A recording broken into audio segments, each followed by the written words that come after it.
গরম চায়ের সঙ্গে এইরকম খাস্তা গরম সিঙ্গারা হলে তো কেমন হয়, তাও যদি হয় আবার বাড়িতে তৈরি করা। তো চলো কিভাবে বানিয়েছি তোমার সঙ্গে একটু শেয়ার করি। আর এই রেসিপিটা হচ্ছে পুরোই নিরামিষ। তো চলো সবার প্রথমে দেখো এখানে আমি দুটো বড় বড় সাইজের আলু কেটে নিয়েছি। আলুর মধ্যে কিন্তু অল্প অল্প খোসা থাকতে হবে। তো দেখো প্রথমে আমি আলুগুলোকে কেটে ভালো করে ধুয়ে নিয়েছি। পরে কড়াইতে কিছুটা পরিমাণে জল দিয়ে আলুগুলোকে ভালো করে সেদ্ধ করে নিতে হবে। এগুলো ওখানে সেদ্ধ হোক ততক্ষণ এখানে দেখো সিঙ্গারা করার জন্য কিছু আমি মশলা বানাবো। তো তার জন্য আমি নিয়েছি এখানে মশলা বানানোর জন্য নিয়েছি যেমন হচ্ছে গোটা জিরে, গোটা ধনে, শুকনো লঙ্কা এবং গোটা গরম মশলা।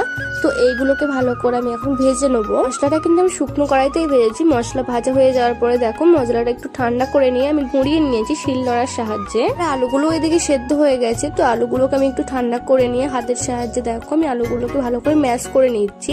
তো আলুটা খুব একটা ম্যাশ হবে না, একটু দানা দানা ভাব থাকবে আর কি। ওটা ওইদিকে ভালোভাবে ম্যাশ হয়ে গেছে। তো এদিকে দেখো আমি কড়াইতে একটু সামান্য পরিমাণে তেল দিয়ে তো চীনা বাদামগুলোকে আমি ভেজে নিচ্ছি একটু হালকা ব্রাউন করে। বাদাম তুলে নিয়ে তো তারপরে আমি দিয়ে দিয়েছি কিছুটা পরিমাণে 5 ফোড়ন। তো আদা আমি এখানে গ্রেট করে রেখেছি, তো গ্রেট করা আদা একটু দিয়ে দিলাম। তারপরে এখানে আমি ছোট ছোট করে ক্যাপসিকাম কুচিয়ে রেখেছিলাম, তো সেগুলো এখন আমি দিয়ে দিলাম। আদা এবং ক্যাপসিকামের কাঁচা গন্ধ চলে গেলে তো আগে থেকে ম্যাশ করে রাখা আলু এখানে আমি দিয়ে দেবো। পরে দিয়ে দেবো স্বাদ মতো লবণ, কুচিয়ে রাখা কাঁচা লঙ্কা। তো ঝালটা আপনাদের পছন্দ অনুযায়ী, তো আমি যেহেতু ঝাল একটু কম খাই তো অল্প করেই দিলাম। পরে এর মধ্যে আমি কিছুটা পরিমাণে হলদে গুঁড়ো দিয়ে ভালোভাবে এটাকে আমি এখন নেড়ে নেবো। তারপরে আমি দিয়ে দেবো এখানে কুচিয়ে রাখা কিছুটা পরিমাণে ধনে পাতা। তারপরে আগে থেকে ভেজে রাখা বাদামগুলো আমি এখানে দিয়ে দেবো। তারপরে আমি দিয়ে দেবো ভেজে রাখা মশলা, দিয়ে দেবো একটু সামান্য পরিমাণে ম্যাগি মশলা। তো এইগুলোকে দিয়ে ভালোভাবে এখন আমি নেড়ে নেবো। যখন নাড়াচাড়া করার পরে দেখতেই পাচ্ছ এখানে আমার পুরো রেডি হয়ে গেছে, আর কড়াইতেও লেগে যাচ্ছে না।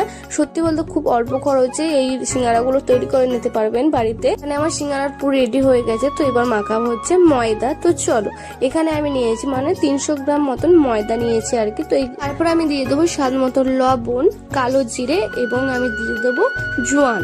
তো এগুলো দিয়ে ভালো করে আমি মেখে নিয়েছি। তারপরে দিয়ে দেবো এখানে ময়মের জন্য কিছুটা পরিমাণে ঘি এবং অনেকটা পরিমাণে সাদা তেল দিয়ে ভালোভাবে ময়দাটার সঙ্গে আমি মেখে নেবো। এই বাচ্চা আমি ময়মটা ভালোভাবে মেখে নিয়েছি। আর এই যে দেখো আমি এখনো কিন্তু একটুকু পরিমাণে জল ব্যবহার করিনি, তাও দেখো ময়দাটা বেশ মুঠো করা যাচ্ছে। এরকম ভাবেই দিতে হবে, তার কারণ হচ্ছে ময়মের উপরে নির্ভর করবে মানে সিঙ্গারার খাস্তা ভাবটা। আমি ময়দার উপরে অল্প অল্প পরিমাণে ঠান্ডা জল দিয়ে তো ময়দাটাকে আমি মেখে নেবো। খেয়াল রাখতে হবে ময়দাটা একটু শক্ত হবে। ময়দাটা মাখা হয়ে গেলে তো কিছুক্ষণের জন্য রেস্টে রাখতে হবে। তারপরে এখানে লেচি কেটে নেবো। আর একটা একটা লেচি থেকে কিন্তু দুটো করে সিঙ্গারা হবে, তেমন করে লেচি কাটতে হবে। আর নর্মাল যেভাবে রুটি হয় তার থেকে একটু মোটা হবে। দেখো আমি গুঁড়ির সাহায্যে ময়দাটাকে আমি বেলে নিয়েছি। তারপর আমি দেখো গোল করা রুটি থেকে তো দুটো ভাগ করে নিয়েছি আমি, যেহেতু দুটো সিঙ্গারা হবে তো সেই জন্য। পরে সিঙ্গারার শেপ দিয়ে তো সিঙ্গারার পুরটা আমি এখন ভরে নিচ্ছি।